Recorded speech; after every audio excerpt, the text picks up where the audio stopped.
So we're done with essentially we're done with the lecture part of World War II, and I need if I just hit one more button yesterday, then I would have noticed that. But there's actually 3 videos that I think are pretty awesome, and I want to watch them, and so I think you want to watch them. So my request is that you actually pay attention while these are playing.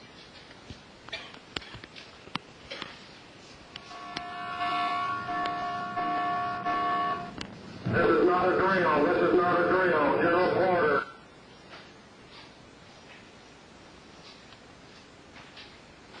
General quarter. All hands man your battle station. Dawn, December 7, 1941, the Pacific Ocean.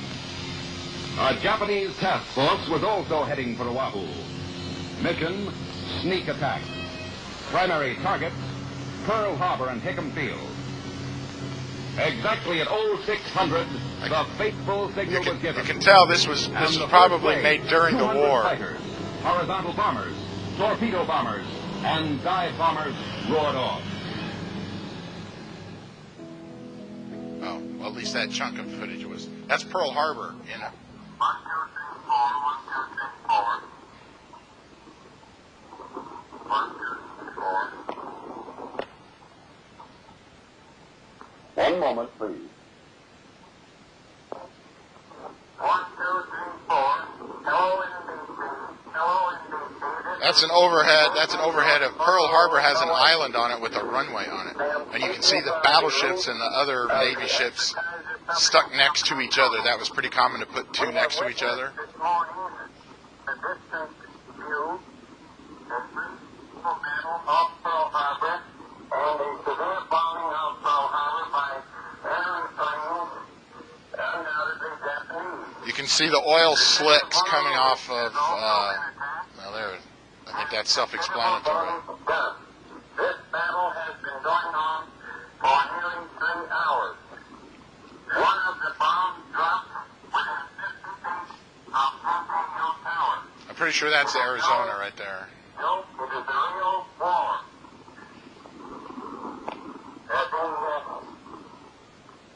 Public of Honolulu has been advised to. So I'm not seeing any enemy aircraft in these pictures, so that makes me think that so far these pictures were taken after the attack. There has been fierce fighting going on in the air and on the sea. Heavy shooting. So there on the left you can see a ship that's turned over sideways.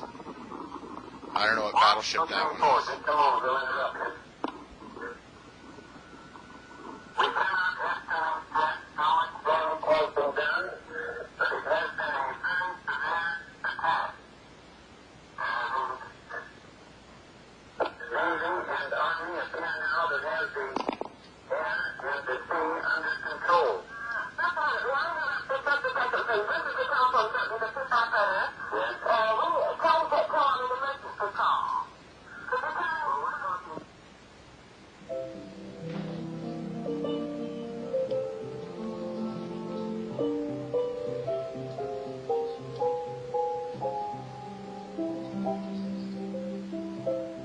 We interrupt this program to bring you a special news bulletin. The Japanese have attacked Pearl Harbor, Hawaii by air, President Roosevelt has just announced. The attack also was made on all naval and military activities on the principal island of Oahu. We take you now to Washington. The details are not available. They will be in a few minutes. The White House is now giving out a statement. The attack apparently was made on all naval and military activities on the principal island of Oahu. The President's brief statement was read to reporters by Stephen Early, the President's secretary. A Japanese attack upon Pearl Harbor naturally would mean war. Such an attack would naturally bring a counterattack, and hostilities of this kind would naturally mean that the President would ask Congress for a declaration of war. There is no doubt from the temper of Congress that such a declaration would be granted. This morning, Secretary Hull talked with the Secretaries of War and of the Navy. Now the 2 special Japanese envoys Admiral Nomura and Special Envoy Caruso are at the State Department, engaged in conference with Secretary of State Hull. Their appearance at the State Department on this Sunday afternoon emphasizes the gravity of the Far Eastern situation, where hostilities now seem to be actually opening over the whole South Pacific. And just now comes the word from the President's office that a second air attack has been reported on Army and Navy bases in Manila. Thus, we have official announcements from the White House that Japanese airplanes have attacked Pearl Harbor in Hawaii and have now attacked Army and Navy bases in Manila. We return you now to New York, and we'll give you later information as it comes along from the White House. Return you now to New York. Hello, NBC. This is Birdsong speaking from Manila, and this time I've got a real scoop for you. Manila has just been bombed. In fact, right now it is being bombed. And without warning, Japanese bombers started bombing Fort William McKinley, Nichols Airfield, and the RCA transmitting station. Yesterday, December 7th, 1941, a date which will live in infamy. The United States of America was suddenly and deliberately attacked by naval and air forces of the Empire of Japan.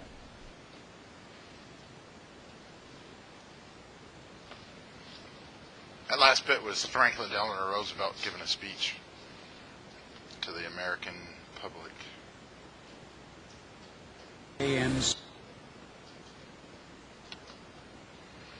So, a little while later, the Battle of Midway is a very small island, but this was a big naval battle where I talked about earlier that, of course, this is just an advertisement. It's not just an advertisement. Leads the Okay. U.S. Navy as it strikes back. Japan strikes Pearl Harbor, and America is at war. The aircraft carrier Enterprise leads the U.S. Navy as it strikes back. Now Enterprise is about to face the massive Japanese fleet at Midway. The main force of Japanese ships headed toward Midway include 4 aircraft carriers, 7 battleships, 150 support ships, 248 carrier aircraft, and some 15 submarines. The American Armada is substantially smaller. 3 aircraft carriers, 50 support ships, 233 carrier aircraft, 127 land-based aircraft on Midway Island, and 8 submarines. Outnumbered nearly 2 to 1. 6 months after Pearl Harbor, this is all that is left of America's Navy. The carriers were not present at the sneak attack. Japanese realize U.S. Navy aircraft carriers are still out there and are still dangerous. So what we need to do is get rid of their aircraft carriers and then set up one more outpost further out into the Eastern Pacific. Dawn, June 4th, 1942. USS Enterprise floats near the exact center of the Pacific. A force of 109 Japanese aircraft appear over the atoll. They tear into the American base. 7 a.m. Reports of the attack on Midway reach the Enterprise. The flyers scramble to prepare for their launch. They'll have to fly nearly 2 hours to reach the Japanese ships. The Japanese carriers are hit by bombers.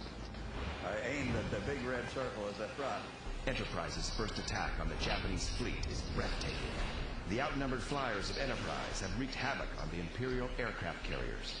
And if you look back and you can see the 3 big balls of fire, and there were the 3 Japanese ships that were on fire. Now there's only 1 Japanese carrier left, the Hiryu. Just before 11 a.m., Hiryu launches its bombers, a retaliatory strike.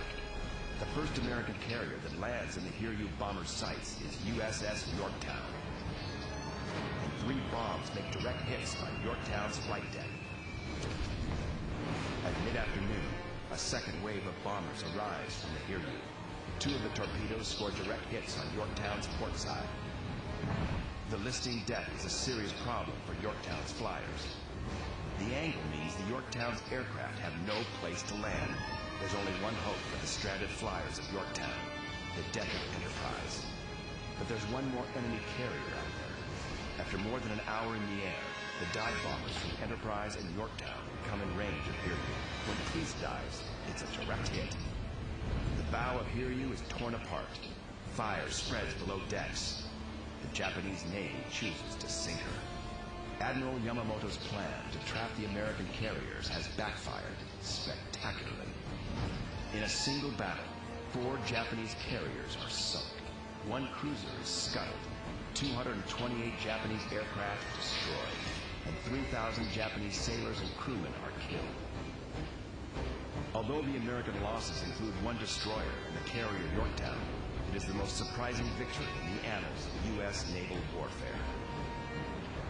The epic naval clash off Midway Island changed the face of the Pacific War. It proved that America could not only fight back, it could win. Admiral Yamamoto and the Japanese High Command are shaken. They have awoken the giant and felt its wrath. Young people in large numbers came out and joined what became known as the Red Guards. These large...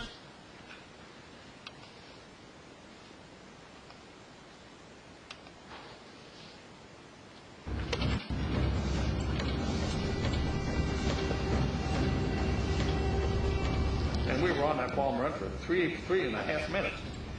Tom and I are talking. Christ, Dutch, never sat on a bomb run this long over Germany. They blasted us out of the sky. Yeah. He said, nothing there. No opposition, no nothing. Right. Just, just go in the bomb and talk. That's the bombardier right there.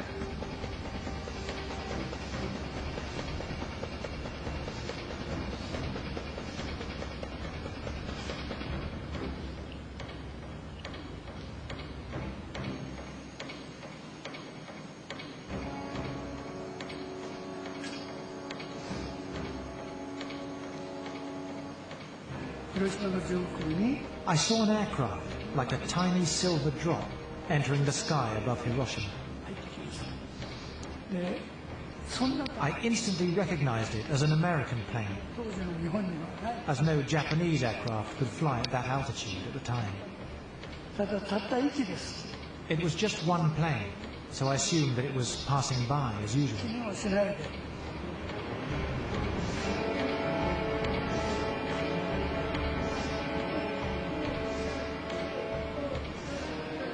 And I was counting. 1, 2,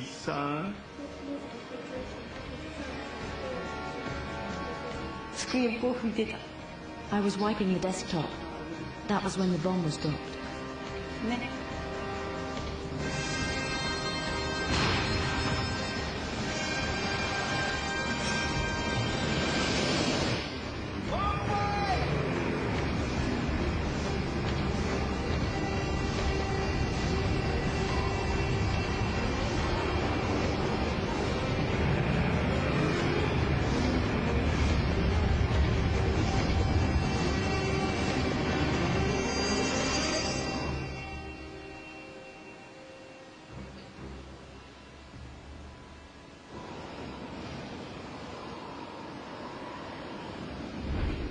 It took about 45 seconds from the time the bomb left the airplane until it exploded.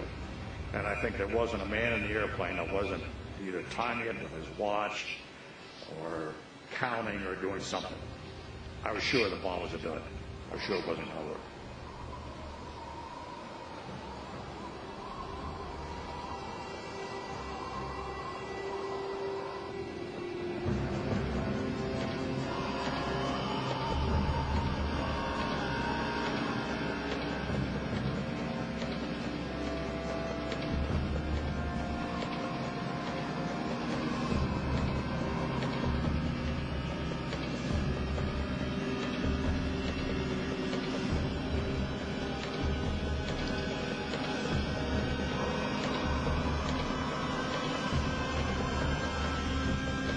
After falling for 43 seconds, the time and barometric triggers started the firing mechanism. A uranium bullet fired down a barrel into a uranium target. Together, they started a nuclear chain reaction. Solid matter began to come apart, releasing untold quantities of energy.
So ends World War II.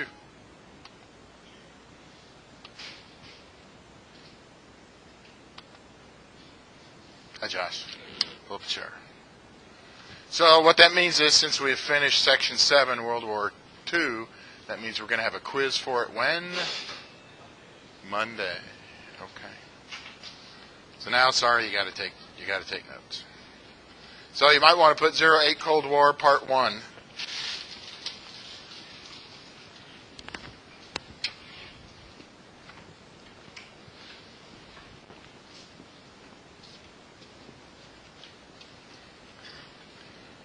All right. Well, before I go, you don't have to write this part down, but let's see. Eeny, meeny, miny, mo. Brandon, can you tell me what the Cold War is? What it was? Another student will help you out if you. To that, how about you, Maurice?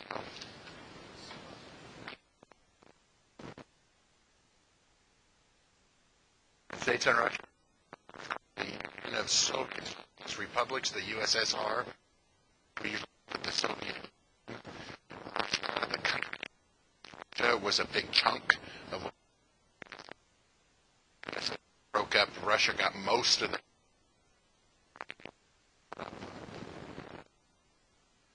other countries, the Kazakhstan countries there.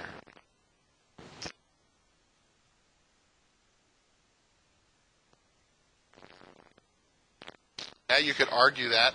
I'd have to look it up because, remember, obviously the United States in 1945, and off the top of my head, I can't remember when the Soviet Union set off their nuclear weapon. I think it was 3 years later. I've ran across an article online that said that one of the reasons the Soviet Union got their nuclear weapon so fast is they had really good spies in the United States. But I've never read more about it to know if that's accurate or very possibly baloney. That's the problem with reading things on the internet. If you just read one source, you don't really know if it's correct or not. So one could argue, when did the Cold War really start? You could argue that it's the split second both sides had nuclear weapons, which would be the 40s. You could argue, well, it wasn't really a Cold War until both countries decided that the other side might nuke them, and then they started building lots and lots of nuclear weapons, and then you could argue that it was in the early 1950s. You could also argue the Korean War. Does anybody know when the Korean War started? I can't recall exactly. Was it 50, 51, 52? It wasn't really a war. It was United Nations police action. But the United States was fighting and helping South Korea, and the Soviet Union was, and correction, maybe it was China. China was helping North Korea, right? Okay. I have a couple of yays there. Let's see. All right. So the big deal about the Cold War in the United States was that, like Brandon said, we're not fighting, but we prepare to have a war? And in particular, what kind of a war were we preparing to have? A nuclear war. Just for fun, unclassified sources say that the Soviet Union had about as many nuclear warheads as the United States did. We actually have less now. Both sides have actually decommissioned a lot of them.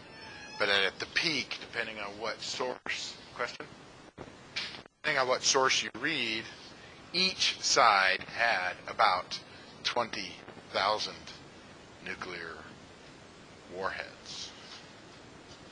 And we're down to about half of that now. All right, let's talk about civil aviation. How many people in here want to be involved in civil aviation? That is not be in the military, but be in aviation. How many people want to be in military aviation? Okay, a few of each. How many people don't want to be in aviation, but you need high school credit to graduate from high school? Nobody's raising their hand? Okay, all right. So there were a lot of ex-military transport airplanes available, like the venerable DC-3. You don't have to write down venerable or the DC-3. But there were cargo planes that were built in World War II, and just like in World War I, there was a lot of them left over, so the United States military, the United States government rather, auctioned them off. There were also brand new transport airplanes, so they were way better than they were 5 years before the war.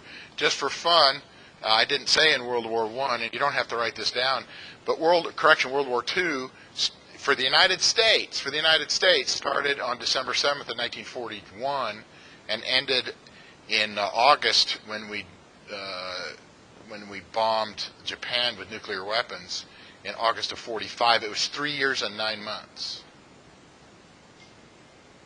Now, if you were Great Britain, you declared war on Germany in 1939, and the war was over in early 45, so you could argue Great Britain was in the war for 6 years. We were in the war for 3 years and 9 months. Just an interesting perspective. You don't have to write that down. So, new transport airplanes.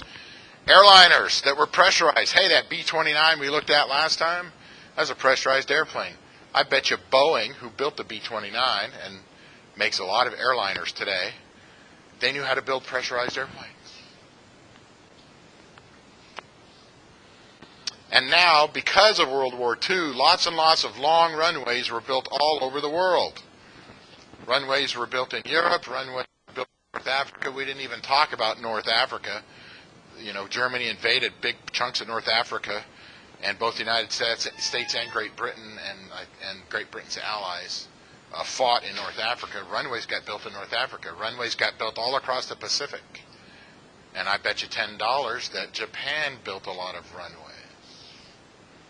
And I bet you they built a lot of runways in Italy and all over Germany and Austria and Poland. And oh wait, how about Russia? A lot of people were building runways during World War II. So now, prior to this time, if you wanted to fly across the ocean, in the 1930s, you probably flew in a flying boat because there wasn't a big enough runway on the other side. Now there's runways that are big enough on both sides, so you don't have to go in a flying boat anymore. And of course, we built tons of airports in the United States, or maybe I need to say we built a lot of runways. A lot of them were used as military bases, but then they were surplus afterward, like the trying to think of a good example. Fresno Chandler Airport on the west side of Fresno, on the west side of Highway 99. It was a World War II military pilot training base. It had two medium-sized runways close to each other, so they could have two runways going at the same time. And then after the war, at some point, I don't know exactly when, it was decommissioned as a military base, but the city or the county of Fresno took it over. And it's still an airport here 50, 60 years later. And of course, with less expensive airplanes, with a lot of airplanes and a lot of places you could fly them, more people travel by airline. Obviously, lots of people traveled by airplane during World War II. It's just that those people in World War II were active duty military members. But we're really talking about more civilian travel. And there are all these companies that had made lots of airplanes, big airplanes and little airplanes. Look at all these pilots that the United States trained in World War II, and the military doesn't need them anymore. And oh wait, the economy got better. You know, we didn't even talk about the economy of the United States. We talked a sentence or two on the economy of Germany even in the 1930s. But what was going on in the United States in the mid-1930s? Does anybody recall? Was anybody there? The Great Depression. Yeah, so a lot of people didn't have jobs, and people that did have jobs were barely squeaking by. Not very many people were flying airplanes. Only a small number of very rich people. Well, now World War II, lots of people that had jobs. There was a lot of industry, and a lot of those companies that were making tanks and trucks and bullets and cannons and rifles and airplanes started making cars and washing machines and trucks. Because we don't cover it here, but a lot of roads got built in World War II. Of course, Dwight Eisenhower in the later 50s, he had a lot of freeways put in the United States, but transportation, the infrastructure in the United States got a lot bigger during the 3 years and 9 months the United States was in the war. And more navigation systems. So it became really easy to fly around the United States inside of the clouds because of radio transmitters on the ground in the United States that were built during World War II. And I bet I got one more item on here. Sure it is. There it is. More air traffic control services.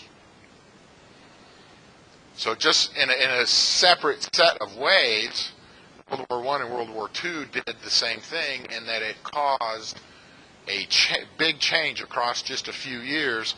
A whole lot of things happened in aviation. And it happened for military purposes, but after the war was over, it's like, wow, now we got these airplanes that'll hold 50 people.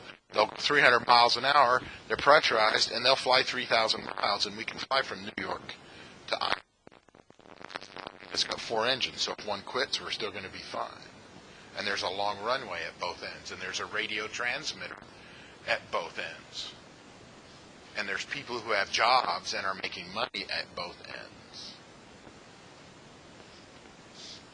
At least that's after World War II, not after World War I. So here's the most popular airliners in that decade. Actually, not even a decade. These were all built less than 10 years after the war was over. The DC-3, the DC-4, the DC-6, the Connie, the Strato Cruiser, and the Convair 240 and 340. So I'm going to show you pictures because I like pictures.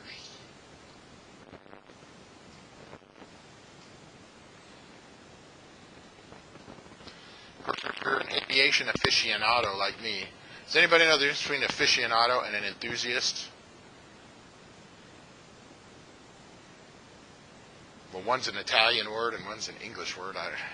You're going to give it a try, Jaron?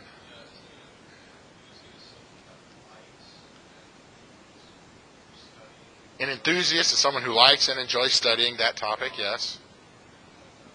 Aficionado. An aficionado is someone who actually does those things and enjoys it. That's pretty good. I never looked it up, but I would have said an aficionado is someone who's on the point of being an expert. So the question becomes, when do you stop being an enthusiast and then you become an aficionado?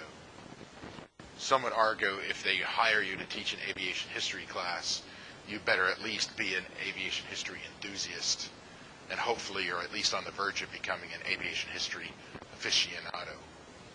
Does anybody know, is that an Italian word? Does anybody speak Italian? Nope. Okay. I'm pretty sure it's not Spanish. See? Is there an equivalent word in Espanol? Aficionado? It's the same word? Maybe it's Spanish. Remind me at break. I'll look it up. It'd be fun to know. So here's the DC-3. You do not have to draw a picture of this on the test. You also don't have to write down that in the military they called this a C-47. It actually came out in the mid-1930s. And man, did the United States build a boat ton of these. It was a tail dragger, that is, it had conventional landing gear. You can see one of the wheels underneath the engine cowling. It had 2 big tires in the front and a small tail wheel in the back, so it would land nose up, which means the propellers were way off of the ground. And since the center of gravity was behind the wheels, you could land it on a dirt strip, and the nose didn't go over very easily. So this was a great airplane. And if you put fuel tanks inside of the fuselage, you could fly it across the Atlantic Ocean. Actually, you could put fuel tanks in it, and you could fly it to Hawaii from California. And that's what happened, because these airplanes, we didn't take them apart and put them on ships. We just put big fuel tanks in them and said, okay, you're going to Hawaii. And then they put them to Hawaii, and then they'd say, okay, now you're flying to the Philippines. Anybody ever fly to the Philippines? I'm the only, you have? Okay. Did you land? Did you land in the Philippines?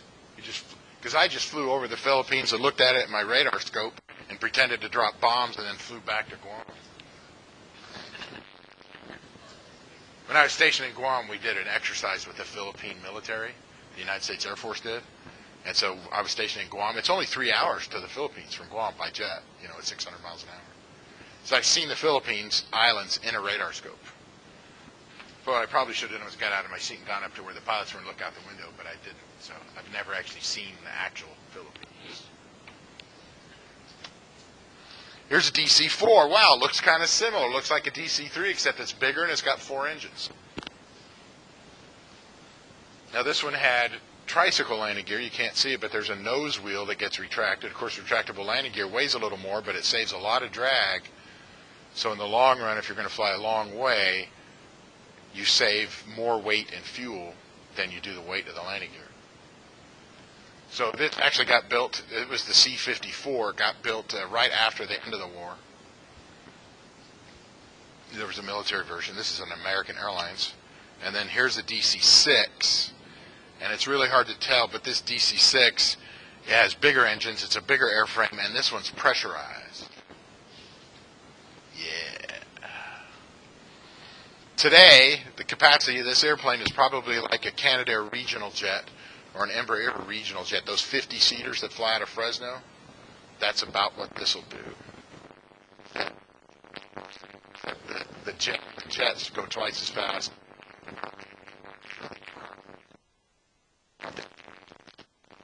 Two pilots, a navigator, a radio operator, a flight engineer. And I don't know how many flight attendants they had back then. Here's the Lockheed Constellation. A lot of people like the Lockheed Constellation because it's pretty. The fuselage isn't just some round tube with things stuck on the end. It's got flowing lines. It does have better aerodynamics, and it is actually a little bit bigger than the DC-6. Not much, just a little. They made a Super Constellation, put bigger engines on it, made the airplane a little bit bigger. Notice it's got 3 tails on it. And airlines were buying these. These last 2 were built after the war. Here's Boeing.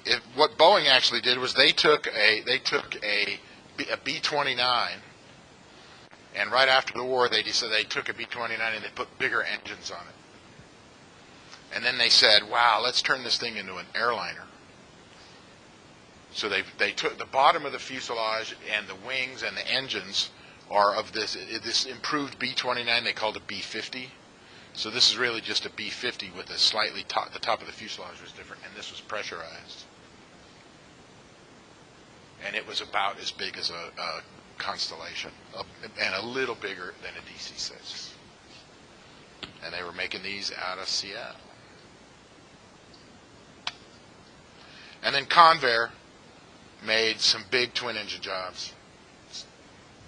They don't float my boat that much. 2 engines, tricycle landing gear.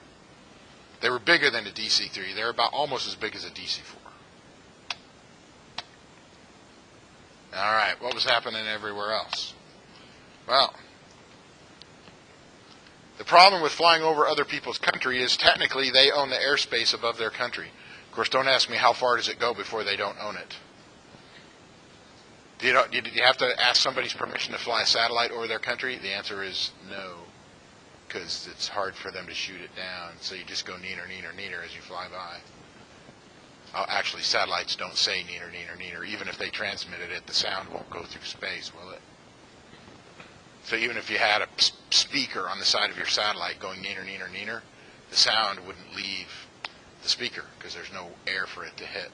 So technically, satellites can't say neener, neener, neener. I guess you could transmit neener, neener, neener on a radio wave. Ha ha ha ha! Maybe that's what you transmit. You transmit. Ha ha ha ha! Oh, sorry. So right of transit means that the country's got. Well, let's look at all these here. So right of transit. Well, now I put those things up there. You're going to try to write them all down, huh?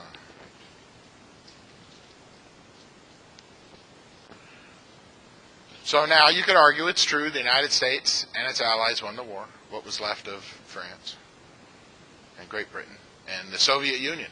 So let's just remember, during World War II, which side was the Soviet Union on? I didn't even talk about that. Were they the good guys or the bad guys? If you were in the United States during World War II, would you have said that the USSR were the good guys or the USSR were the bad guys? I don't think we have a consensus here.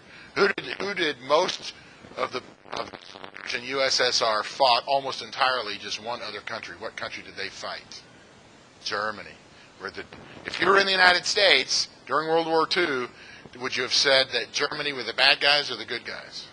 The bad guys. The Soviet Union was fighting Germany. So who was the Soviet Union, the good guys or the bad guys? In World War II.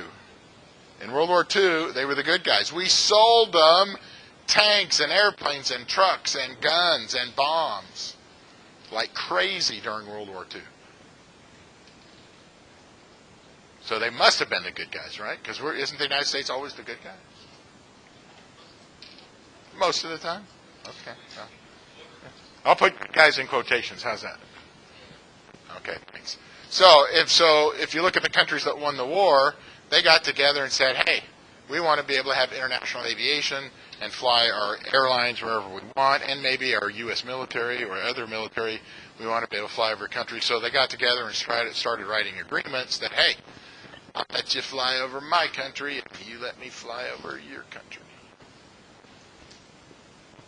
And I want to be able to fly passengers from the United States to Great Britain in an American airline. Well, Great Britain would probably say that, but they'd say, okay, but now you got to let a British airline fly from Great Britain and take passengers to the United States. And they started standardizing navigation transmitters, and people started talking about how to be safe all the same way, and air traffic control procedures were getting standardized so everybody did it the same way in every country, and how weather reports were put together and transmitted and how they looked. So you could be a U.S. pilot in Germany, and you could read German weather reports, and it would look the same like the ones in the United States, and vice versa. Chicago Conference of 1944 actually occurred prior to the end of World War II because the good guys, in quotation marks, thought they were going to win the war. So, hey, we ought to get together and talk about what we're going to do with aviation after the war's over because we're going to win. And if we're going to win, we get to write the rules, ha, ha, ha, ha, ha, which is slightly different than neener, neener, neener. So the Chicago Conference of 1944 was all the good guys on the side of the war got together and said, let's start writing up aviation rules that are international rules for after the war. The International Air Transportation Association got together in 1945. Now that's not a governmental, the International Air Transport Association. That was the airlines getting together. You know, Air France was smart and Pan Am was smart. And a lot of other international airlines were smart, and they said, look, if we're going to be competing with each other, but we'll all make more money if we don't crash airplanes. We'll make more money if we have more airports. So let's make the lighting at airports pretty much the same, and let's make the air traffic control procedures pretty much the same. Let's make the weather reports pretty much the same. The International Air Transport Association, where the airlines are getting together. The International Civil Aviation Organization was an organization put together by governments like the United States, Great Britain, France, Soviet Union, and said, hey, let's get together and write up the rules. Let's write up the rules of how do you fly when you're not in somebody else's country in international airspace, and how do you fly when you're in anybody's airspace, so everybody can learn how to do it the same way, and you don't have to know 27 different ways to fly when you go into 27 different countries. And they first met, the ICAO met in 1947. I can guarantee you that on the final exam, is there a final exam in this class? Okay, I have one syllabi. Between the 12 of you, you have 12. My memory tells me there's a final exam and it's worth 20% of your grade. Josh is nodding his head. So two of us think that. Oh, there's the Brandon's nodding his head. Pardon me? Private Pilot 101 is 40%. Yeah, don't you hate that? Especially when the instructor flips when you're having a class. You don't know what class you're in today. It's just that old fat guy with gray beard talking. Yeah, it's my class. What does it say? You couldn't find it? Well, fortunately for you all, I bring my syllabus to work every day. The one that says 102. Does it say 102? I'm looking on page 3, final exam, 20 points. I guarantee you on the final exam, I will ask you, ICAO stands for what? 4 words. Is it okay if I give away one of the questions to the final exam? Including that, just like those 2 questions I gave away during the first 2 minutes of class, right? I get you every time, Brian. All right. Of course, we are doing aviation history, and we do live in the United States, so of course, since we are U.S. citizens, we do think that the United States is the most awesome place on the planet. Either that or when you turn 18, you're going to move to Costa Rica. I tell you, in Costa Rica, guess how much money they spend every year on national defense? Their Department of Defense. You know how much the Costa Rica spends? When you say not a lot, be more specific. Nada. There is no Costa Rican military. And they have socialized medicine. So if you move there as a United States citizen, you can give them like $75,000 and you buy into the medical system. You're in socialized medicine. I think you need to learn to speak Spanish, but I could fake it.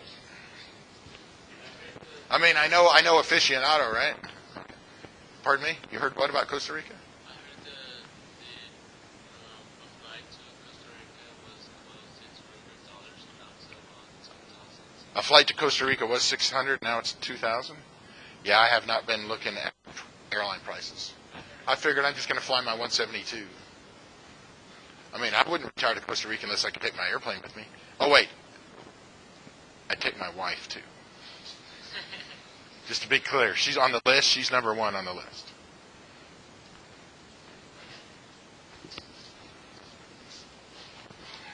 All right, I'll give you a moment to write this down, and I'm going to tell you what this all means. So one person's been to the Philippines. I stood on the ground and not just there. If somebody said, "Have you been to New York City?" I said, "Well, I was in jail airport changing airplanes. Does that count?" The answer is no. That doesn't count. So no, I've never been to New York City. You got to get out and eat a New York slice of pizza and get in a New York taxi and go see the Statue of Liberty and go see the new World Trade Center. Take one of those helicopter rides down the Hudson. Did you know the Hudson River goes right past the island of Manhattan? You can still fly an airplane there. What? I don't know if it's the same part of the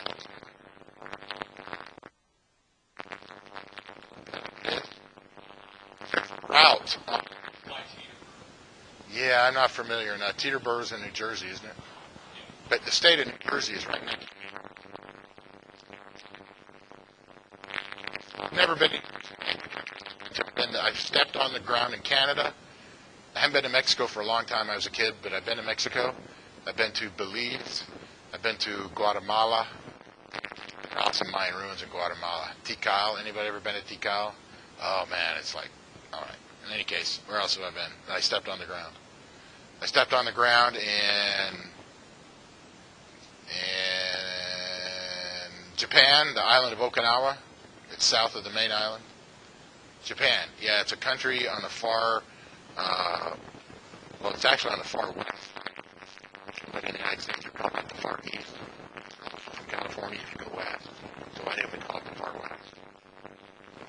And let's see, so when I'm stationed in Guam, I'm going to Guam. The other 13, and we fly and stay there for 2 or 3 days, eat Japanese food and do a lot of sake. I didn't do that much sake. In Iceland, and I've been to Ireland, England, Scotland. That's the only countries I've ever been in. So, Philippines. Has anybody been to any other country in Asia? Anybody been to Japan? Malaysia, Indonesia, Bali, Papua New Guinea? How about the Dominican Republic?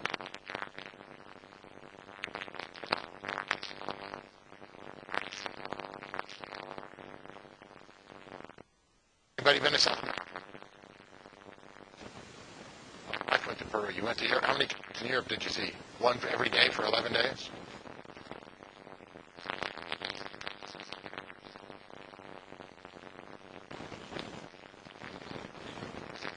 Well, that's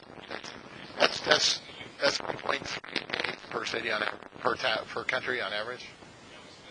That's all right. Okay. How many people have been to Canada? I'm the only one? How many people have been to Mexico?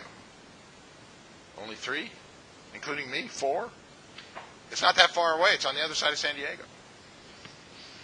Right? Just go to San Diego and don't stop. Right? You got to have a passport to get in, right? When I was a kid, my grandparents, we were members of a church, and we took blankets and extra eyeglasses and stuff to a mission that the church was involved with. But you didn't have to have your passport to get back in the United States, don't you? You have to get your passport to get into the United States, even coming from Mexico or Canada, right? Isn't that the way it is right now? Oh, wait, I forgot. I went to Cabo San Lucas once for about 5 days. It's a very pretty city. All right, so 1926. So effectively, does anybody remember what happened in 1926? And don't say the New Year party of 1927.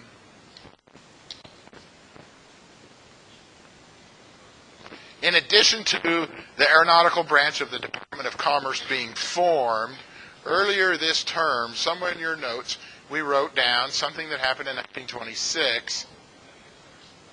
Yeah, the United States started regulating pilot certificates and mechanic certificates. So this was all in the Air Commerce Act of 1926, formed the aeronautical branch of the Department of Commerce.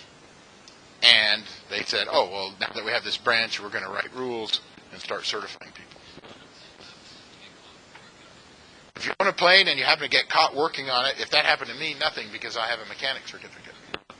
If you don't have a mechanic certificate, if you own it, if you were the owner, the way it works, it's called preventative maintenance.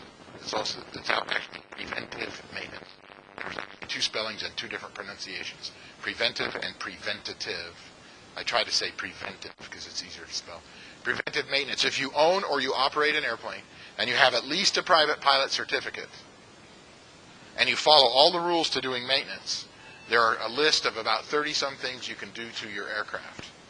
And it has things like you can take out the spark plugs, you can clean them, you can gap them, you can reinstall them. You can charge the battery in the airplane, you can take the battery out, you can clean it, you can service it, put water in it, you can reinstall it. You can change the tire. You can change the engine oil filter. You can add hydraulic fluid, anything in the airplane. I think there are certain fuel lines that you can replace. You can paint the airplane, except for the flight controls, like the aileron, the rudder, and the elevator. If those have to be balanced, you can't paint those. You can reupholster the entire engine and troubleshoot the landing light circuit, so you can fix the landing light switch, all the wires, and the light in the landing light circuit, but none of the other electrical circuits. Let's see. You can do all those things as long as it's not too complex. It actually says you can only do it if it's not complex. Effectively, it means if you don't know what you're doing, you don't get to do it. And then you still have to do what mechanics do. You need to follow the appropriate approved, and you need to of whatever it is you did. Memorize the list.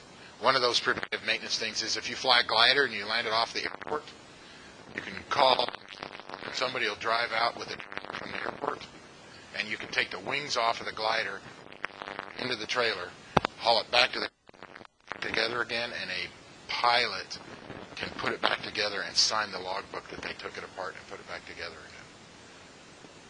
And I think on hot air balloons, you can clean the propane burners because they get clogged up with soot.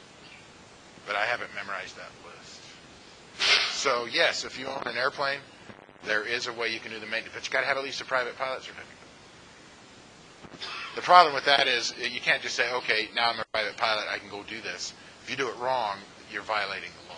So don't do it wrong. So we'll say that it's 15 after in real time. We're going to meet back here at 25, let's say 26 after on a real clock, 26 after. Question?